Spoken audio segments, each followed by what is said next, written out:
నమస్కారం. దూరదర్శన్ వార్తలకు స్వాగతం. నేను కీర్తి. ముందుగా ముఖ్యాంశాలు.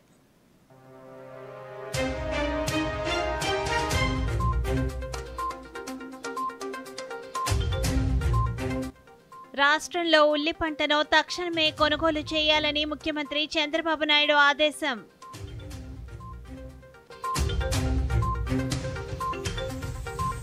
భారీ వర్షాల నేపథ్యంలో తెలంగాణలో ముఖ్యమంత్రి రేవంత్ రెడ్డి ఏరియల్ సర్వే.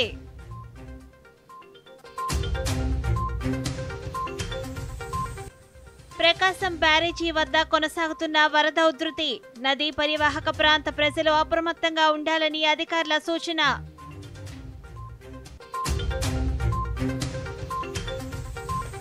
బొడమేరుపై ప్రజలు భయాందోళనలు చెందాల్సిన అవసరం లేదన్న ఎన్టీఆర్ జిల్లా కలెక్టర్ లక్ష్మీసా.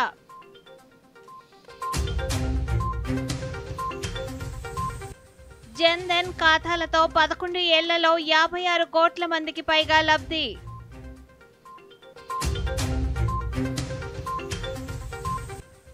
ప్రధానమంత్రి మన్ కీ బాత్ కార్యక్రమం ఈ నెల 31వ తేదీ ఆదివారం ఉదయం 11 గంటలకు. వార్తల్లోని వివరాలు చూద్దాం.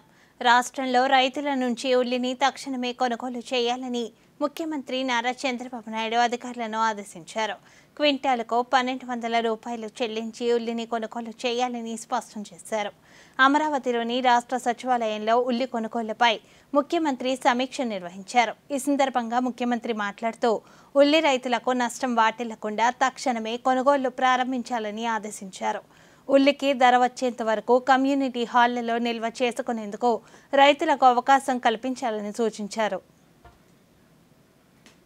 భారీ వర్షాల నేపథ్యంలో తెలంగాణలోని పలు జిల్లాల్లో అనేక ప్రాంతాలు వరద నీటిలో చిక్కుకున్నాయి.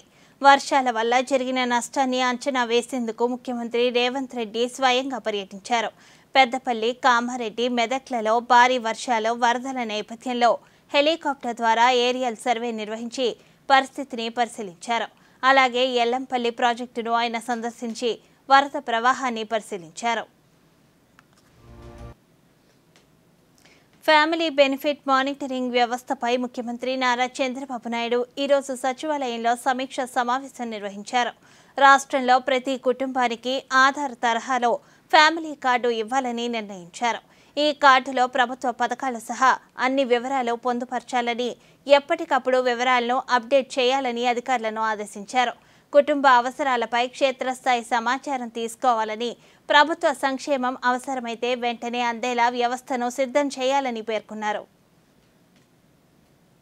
పీఎం సూర్యాఘర్ పథకం ద్వారా షెడ్యూల్ కులాల తెగల వారికి ఉచితంగా 2 kV విద్యుత్ సోలార్ ఫలకాల ప్రభుత్వం 98,000 రూపాయల రాయితీ కల్పిస్తుందని రాష్ట్ర ఎక్సైజ్ గనుల శాఖ మంత్రి కొల్లు రవీంద్ర అన్నారు. కృష్ణా జిల్లా మచిలీపట్నంలోని రుద్రవరం టిట్కో గృహ సముదాయం వద్ద 7.5 కోట్లతో నిర్మించిన విద్యుత్ సబ్స్టేషన్ను ఈరోజు ఆయన ప్రారంభించారు. ఈ సందర్భంగా మంత్రి మాట్లాడుతూ రుద్రవరంతో పాటు పలు ప్రాంతాలలో విద్యుత్ సమస్యలు లేకుండా ప్రభుత్వ చొరవ తీసుకుంటుందన్నారు. మచిలీపట్నం నియోజకవర్గంలో 10,000 సూర్యాఘర్ కనెక్షన్లు ఏర్పాటు చేసేందుకు ముఖ్యమంత్రి అవకాశం కల్పించినట్లు తెలిపారు. ఈ అవకాశాన్ని ప్రజలందరూ సద్వినియోగం చేసుకోవాలని సూచించారు. అన్నిటి కూడా ఎక్కడా కూడా కరెంట్ ఇబ్బంది రాకుండా, లో వోల్టేజ్ అనే సమస్య లేకుండా మరి ఇది 7.5 కోట్ల రూపాయలు చేయడం జరిగింది. అవసరమైతే అదనంగా దీన్ని ఇంకా పెంచడానికి కూడా అవకాశం ఉంది. దానికోసం మరి అన్ని ఏర్పాటు చేయడం కూడా జరిగింది. అలాగే ఇంకొక 3.5 కోట్ల రూపాయలతో మరి చిన్నాపురం కానీ, వాడపాలెం కానీ, గతంలో వాడపాలెం సబ్స్టేషన్ మనం ఏర్పాటు చేసింది.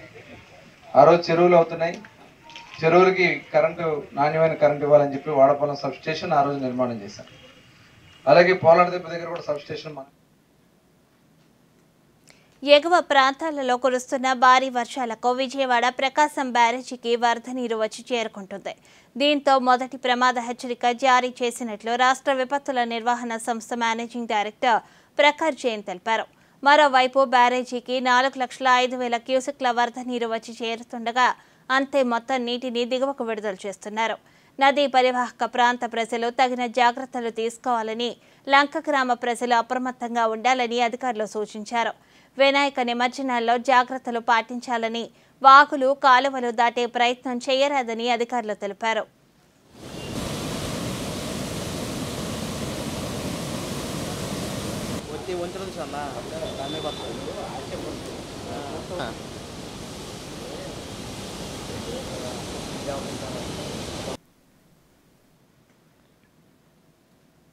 బొడమేరు వద్ద వరద లేదని, పరిస్థితి అంతా నియంత్రణలోనే ఉందని ఎన్టీఆర్ జిల్లా కలెక్టర్ లక్ష్మీసా పేర్కొన్నారు. పరిస్థితులను ఎప్పటికప్పుడు సమీక్షిస్తున్నట్లు తెలిపారు. ప్రజలు భయపడాల్సిన పని లేదని, పోతులవాగు, నల్లవాగు వద్ద నీరు ఉధృతంగా ప్రవహిస్తుందని ఆయన పేర్కొన్నారు. ఖమ్మం, వరంగల్లో కురుస్తున్న వర్షాలతో మున్నేరుకు వరద ప్రవాహం వస్తుందని, దీనివల్ల ఆంధ్రప్రదేశ్లో ఇబ్బందికర పరిస్థితులు లేవని కలెక్టర్ వివరించారు. ఎప్పటికప్పుడు మానిటర్ చేస్తున్నాము. గౌరవ ముఖ్యమంత్రి వారు అలాగే ఉప ముఖ్యమంత్రి వారు ఈవెన్ హోమ్ మినిస్టర్ కూడా మార్నింగ్ ఫోన్ చేసి అన్ని అప్డేట్ తీసుకున్నారు. ఆ బుడమేరు వరకు మొత్తం అలర్ట్గా ఉన్నాము. ఎక్కడ ఏం ఇబ్బంది లేదు. ఇప్పుడు చూసుకుంటే బుడమేరులో ఆ వెలగలేరు గేట్ దగ్గర 3.2 ఫీట్స్ అంటే ఓవర్ల బుడమేరు వాగులో ప్రవహిస్తున్న నీళ్ళు వచ్చి 3100 క్యూసెక్స్. అది ఆటోమేటిక్గా నదికి వెళ్ళిపోతూ ఉంది. ఎవరు భయపడాల్సిన అవసరం లేదు. ఇక్కడ చూసే నిన్న వచ్చిన వర్షం, నిన్న కొంచెం తిరువురు ఏరియాలో ఎక్కువ వర్షం పడింది కాబట్టి దాని వాటర్ ఇప్పుడు బుడమేరులో కోతులవాగు, పులువాగు నుంచి ప్రవహిస్తూ ఉంది. అది ఇప్పుడు వెలగలేరు గేట్ దగ్గర ఉన్న హైట్ వచ్చి 3.2 ఫీట్స్ అంటే 3100 క్యూసెక్స్ వాటర్ ప్రవహిస్తూ ఉంది. అది నేరుగా నదికి వెళ్ళిపోతుంది బుడమేరు డైవర్షన్ కెనాల్తో. బుడమేరు వెలగలేరు దగ్గర ఇప్పుడు గేటు తీసే పరిస్థితి ఉండదు. అక్కడ ఏమైనా 11 ఫీట్కి వస్తే మాత్రమే అది అలార్మింగ్ ఉంటుంది కాబట్టి బుడమేరు కంప్లీట్ సేఫ్. ఇప్పటివరకు నీళ్ళు ఎక్కడ ఈ విజయవాడ వైపు వచ్చే పరిస్థితి లేదు. ఇంకా మున్నేరు వరకు వస్తే నిన్న మా వరంగల్, ఖమ్మంలో ఎక్కువ వర్షం పడింది. ఈరోజు కూడా పడుతుంది కాబట్టి ఇప్పటికే చూసుకుంటే 8000 క్యూసెక్స్ మున్నేరులో వాటర్ వస్తూ ఉంది. మున్నేరులో ఒక 10,000, 11,000 క్యూసెక్స్ వచ్చినప్పుడు లింగాల దగ్గర ఒక బ్రిడ్జ్ ఉంది, చిన్న బ్రిడ్జ్. ఆ బ్రిడ్జ్ ఎగువ ప్రాంతాలలో కురుస్తున్న భారీ వర్షాలకు శ్రీశైలం జలాశయానికి భారీగా వరద నీరు వచ్చి చేరుకుంటుంది. జలాశయానికి 3,06,000 క్యూసెక్ల వరద నీరు వచ్చి చేరుతుండగా 3,62,000 క్యూసెక్ల నీటిని దిగువకు విడుదల చేస్తున్నారు. జలాశయం నీటి నిల్వ సామర్థ్యం 885 అడుగులు కాగా ప్రస్తుతం 882 అడుగుల వద్ద కొనసాగుతుంది. జలాశయం పూర్తి స్థాయి నీటి నిల్వ సామర్థ్యం 215 టీఎంసీలు కాగా ప్రస్తుతం 202 టీఎంసీల వద్ద కొనసాగుతుంది.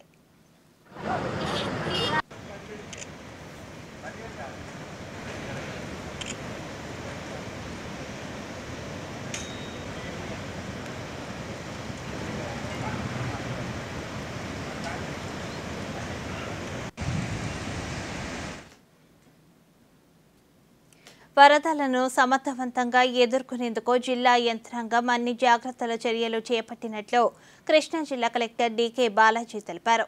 మచిలీపట్నంలో వరద పరిస్థితులపై మీడియాతో మాట్లాడుతూ ప్రస్తుతం కృష్ణా నదిలో వరద ఉధృతి అధికంగా ఉందని, జిల్లా యంత్రాంగాన్ని ఎప్పటికప్పుడు అప్రమత్తం చేస్తున్నట్లు పేర్కొన్నారు. సో ఇది కంటిన్యూస్గా మేము సిచ్యుయేషన్ మానిటర్ చేస్తున్నాము. మన ఏ కన్సర్న్ మండల్స్ ఉంటాయో వాళ్ళందరికీ కూడా అలర్ట్ చేయడం జరిగింది. మనకు మేజర్గా ఆల్రెడీ ఒక తొట్లూరులో ఎస్డిఆర్ఎఫ్ టీమును కూడా రిక్విజిషన్ చేశాము యాక్చువల్లీ. దీంతో పాటు మనకు కంట్రోల్ రూమ్ కూడా ఈరోజు ఆఫ్టర్నూన్ నుంచి ఫంక్షనల్ అవుతుంది.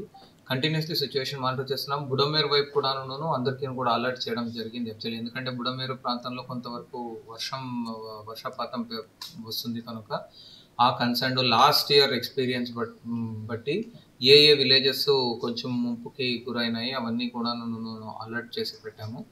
Relief centres just in case water flow పెరిగితే ఏ ప్రజల్ని ఎక్కడెక్కడ రిలీఫ్ సెంటర్కి షిఫ్ట్ చేయాలనేది కూడా లోకల్ లెవెల్లో ఐడెంటిఫై చేయించి పెట్టడం. వచ్చే నెల 22వ తేదీ నుండి విజయవాడ ఇంద్రకీలాద్రిపై శ్రీ దుర్గా మల్లేశ్వర స్వామివార్ల దేవస్థానంలో 11 రోజుల పాటు జరిగే దసరా శరన్నవరాత్రి ఉత్సవాలకు అన్ని ఏర్పాట్లు చేస్తున్నట్లు ఆలయ కార్యనిర్వహణ అధికారి సీనా నాయక్ తెలిపారు. కెనాల్ రోడ్లో వినాయకుడి గుడి వద్ద వైదిక కమిటీ ఆధ్వర్యంలో ఈరోజు ప్రత్యేక పూజలు నిర్వహించి క్యూలైన్ పనులను ఆయన ప్రారంభించారు. ఈ సందర్భంగా సీనా నాయక్ మాట్లాడుతూ భక్తులకు ఎటువంటి అసౌకర్యాలు కలగకుండా సామాన్య భక్తులందరికీ శీఘ్ర దర్శనం కల్పించేలా ఏర్పాట్లు చేస్తున్నామన్నారు.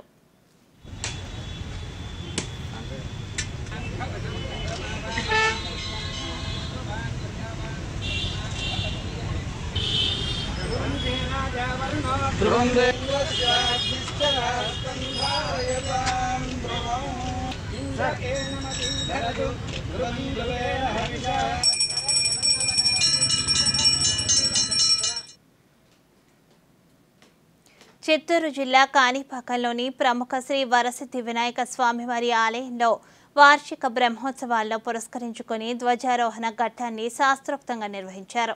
ఈ ఉదయం ఆలయ అర్చకులు స్వామివారికి నిత్య కైంకర్యాలు, అభిషేకాలు నిర్వహించిన అనంతరం ధ్వజారోహణ నిర్వహించారు. బ్రహ్మోత్సవాలు నిర్విఘ్నంగా జరిగేలా సకల దేవతలకు ఆహ్వానం పలుకుతూ మూషిక వాహన ధ్వజపటాన్ని ఎగురవేశారు. బ్రహ్మోత్సవాలకు వచ్చే భక్తులకు ఎలాంటి ఇబ్బందులు లేకుండా అన్ని సౌకర్యాలు కల్పించినట్టు ఆలయ కార్యనిర్వహణాధికారి పెంచల కిషోర్ తెలిపారు.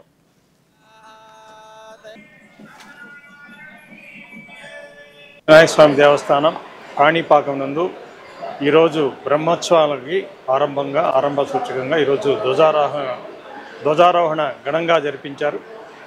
ఉభయదారులు అదేవిధంగా పూజారులు వేద పండితులందరూ కలిసి ఈ కార్యక్రమాన్ని ఎంతో వైభవంగా జరిపించారు. భక్తులు కూడా చాలామంది దీంట్లో పాల్గొన్నారు.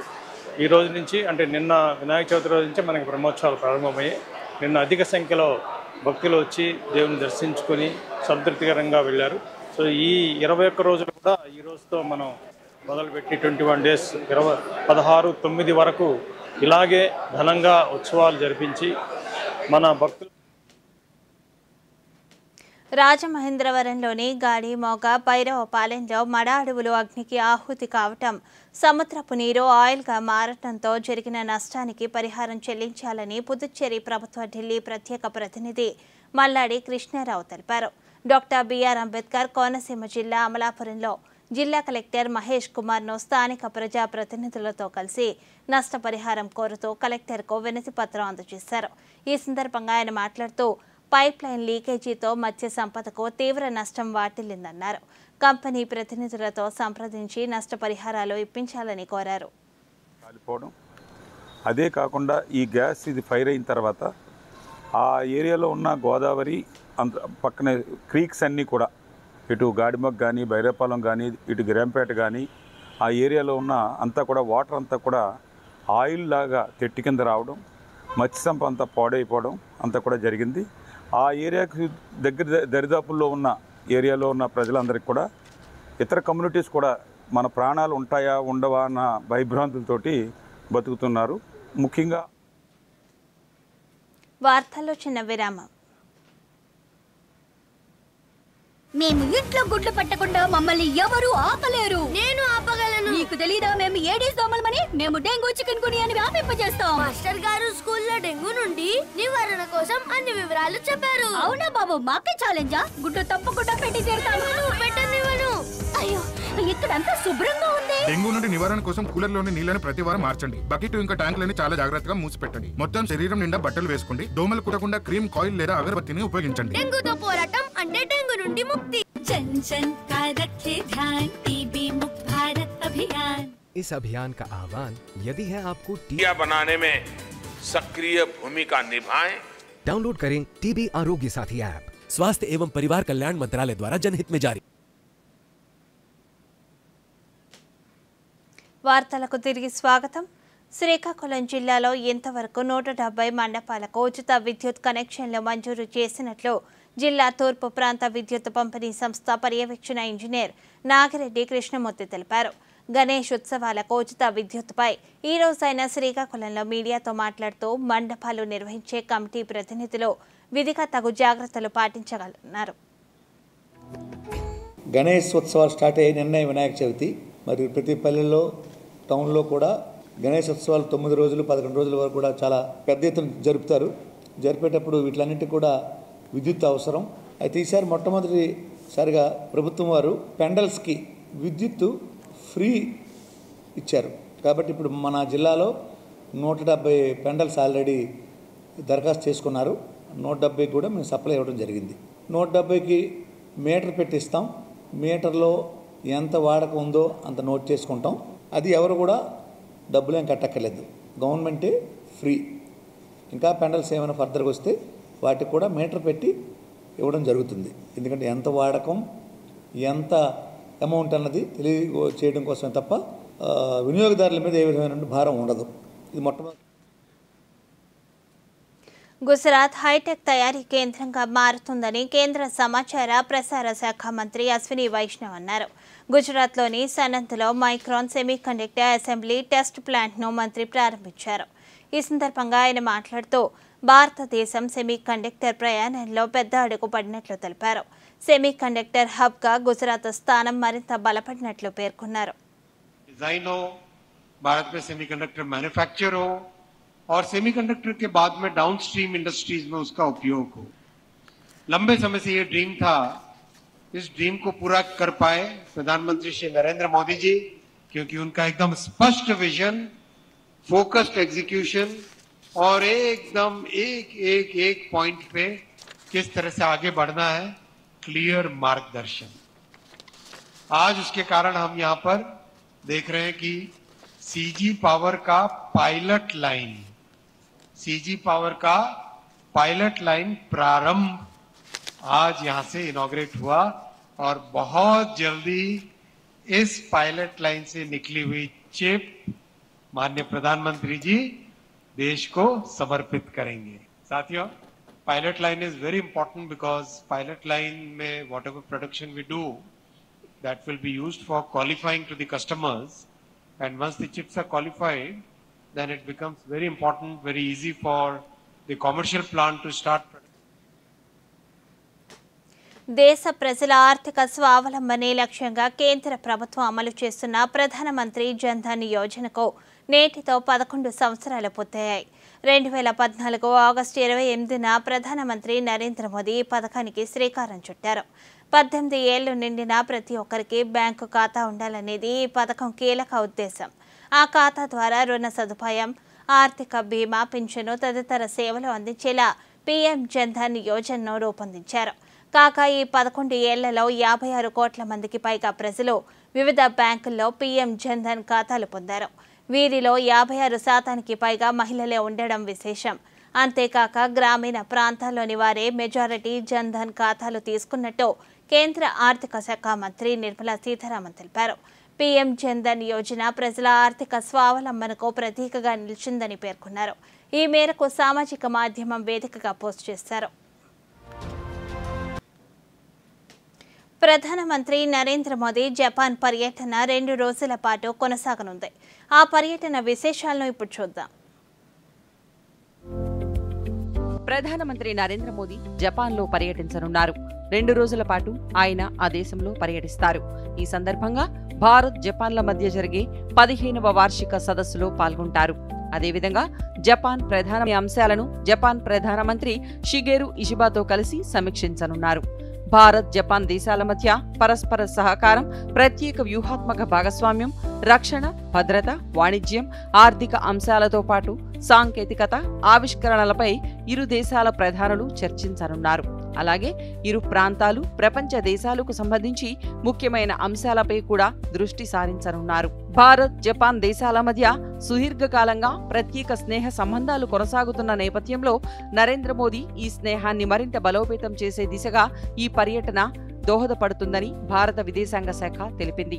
ఇరు దేశాల ప్రజల మధ్య సహకారం, సాంకేతిక విద్యతో పాటు అనేక అంశాలపై భారత్ జపాన్ దేశాల ప్రధానులు చర్చించనున్నట్లు విదేశాంగ శాఖ కార్యదర్శి విక్రమ్ మిశ్రీ తెలిపారు. ప్రధాని జపాన్ పర్యటన నేపథ్యంలో ఆ దేశంలో ఉన్న భారత రాయబారి సిబి జార్జ్ మాట్లాడుతూ భారత్ జపాన్ల మధ్య ఉన్న భాగస్వామ్యాన్ని ఈ పర్యటన మరింత బలోపేతం చేస్తుందన్నారు. నూతన మార్గాన్ని కూడా ఏర్పాటు చేయనుందని తెలిపారు. Mumbai Ahmedabad bullet train, semi conductors, రక్షణ సహకారం వంటి అంశాలలో జపాన్ భారత్ కలిసి పనిచేస్తున్నాయని ఆయన తెలిపారు. When you look at India-Japan relationship, we have excellent relationship. We have a civilizational connect, we have a cultural connect. You go in this country, any part of the country, you will see that there is an India connect. And based on that solid foundation is that we have built our relationship. So, in this annual summit, what is it special? We have seen significant progress in our relationship in the last 10-11 years in that relationship. It is special, it is strategic, it is global, and it is a real partnership. We have seen progress. So the leadership will review that progress and of course give a new roadmap to take that relationship. విదేశీ పర్యటనలో భాగంగా ప్రధానమంత్రి నరేంద్ర మోదీ చైనాలోనూ పర్యటించనున్నారు. ఆ దేశంలో జరగనున్న Shanghai సహకార సంస్థ సదస్సులో పాల్గొంటారు. ఆ విశేషాలను ఇప్పుడు చూద్దాం. విదేశీ పర్యటనలో భాగంగా ప్రధానమంత్రి నరేంద్ర మోదీ చైనా అధ్యక్షుడు షీ జిన్పింగ్ ఆహ్వానం మేరకు ఈ నెల 31 నుంచి 2 రోజుల పాటు చైనాలో పర్యటించనున్నారు. ఈ సందర్భంగా ఆయన టియాన్జిన్లో జరగనున్న షాంఘై సహకార సంస్థ SCO నిర్వహించే సదస్సులో పాల్గొంటారు. షాంఘై సహకార సంస్థలో 2017 నుంచి భారత్ సభ్యదేశంగా ఉంది. 2022-23లో నిర్వహించిన షాంఘై సదస్సుకు భారత్ అధ్యక్షత కూడా వహించింది. చైనా పర్యటనలో భాగంగా ప్రధానమంత్రి నరేంద్ర మోదీ షాంఘై సదస్సుకు హాజరయ్యే పలువురు దేశాధినేతలతో భేటీ కానున్నారు. భారత్తో ఆయా దేశాలకు ఉన్న ద్వైపాక్షిక సంబంధాలు, వాణిజ్యం, సహకారం, సాంకేతికత, సెమీ కండక్టర్లు, ఆవిష్కరణలు వంటి కీలక అంశాలపై చర్చించనున్నారు. అదేవిధంగా కీలక దేశాలతో ద్వైపాక్షిక చర్చలు చేపట్టనున్నారు. షాంఘై సదస్సులో ప్రధాని నరేంద్ర మోదీతో పాటు పాకిస్తాన్ ప్రధానమంత్రి షహబాజ్ షరీఫ్ కూడా పాల్గొననున్నారు. జమ్మూ కశ్మీర్లోని పహల్గాంలో ఈ ఏడాది ఏప్రిల్లో ఉగ్రవాదులు చేసిన మారణ హోమంలో ఒక నేపాల్ పౌరుడు సహా 21 మంది భారత పౌరులు ప్రాణాలు కోల్పోయారు. దీనికి ప్రతీకారంగా భారత సైన్యం ఆపరేషన్ సింధూర్ పేరిట పాక్లోని ఉగ్రవాదులు, ఉగ్ర స్థావరాలపై దాడులు చేసింది. ఈ పరిణామాల అనంతరం తొలిసారి భారత్, పాక్ ప్రధానులు షాంఘై సదస్సులో వేదిక పంచుకోనుండడం విశేషం. దేశీయ స్టాక్ మార్కెట్ సూచీలు ఈరోజు భారీ నష్టాల్లో ముగిశాయి. సెన్సెక్స్ దాదాపు 700 పాయింట్ల మేర నష్టపోగా నిఫ్టీ 24,500 స్థాయికి చేరింది. ఈ ఉదయం 80,754 పాయింట్ల వద్ద నష్టాల్లో ప్రారంభమైన సెన్సెక్స్ రోజంతా నష్టాల్లోనే కొనసాగింది. ఇంట్రాడేలో 80,013 పాయింట్ల వద్ద కనిష్టాన్ని తాకిన సూచీ చివరకు 705 పాయింట్ల నష్టంతో 80,080 వద్ద స్థిరపడింది. నిఫ్టీ సైతం 211 పాయింట్ల నష్టంతో 24,500 వద్ద ముగిసింది. డాలర్తో పోలిస్తే రూపాయి మారకం విలువ ₹87.63గా నమోదైంది.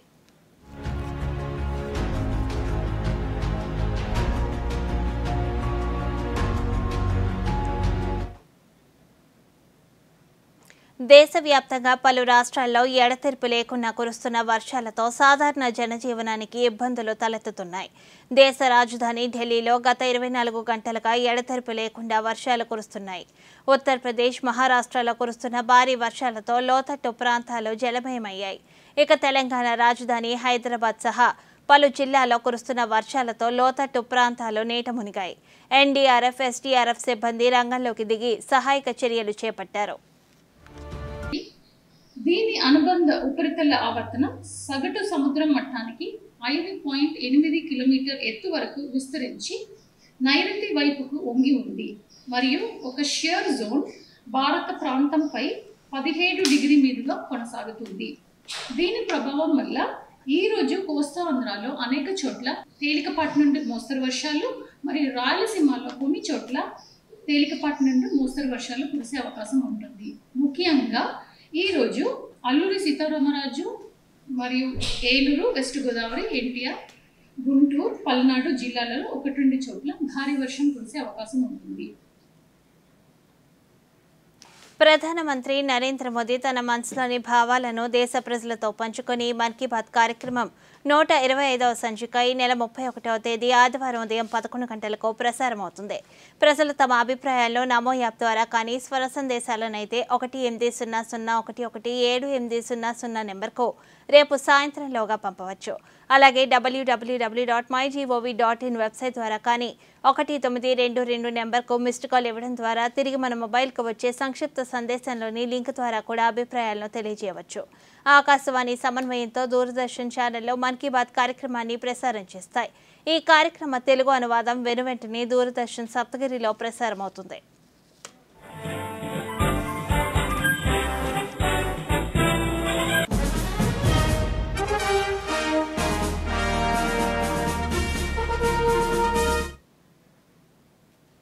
ఈ వార్తలు ఇంతతో సమాప్తం. నమస్కారం.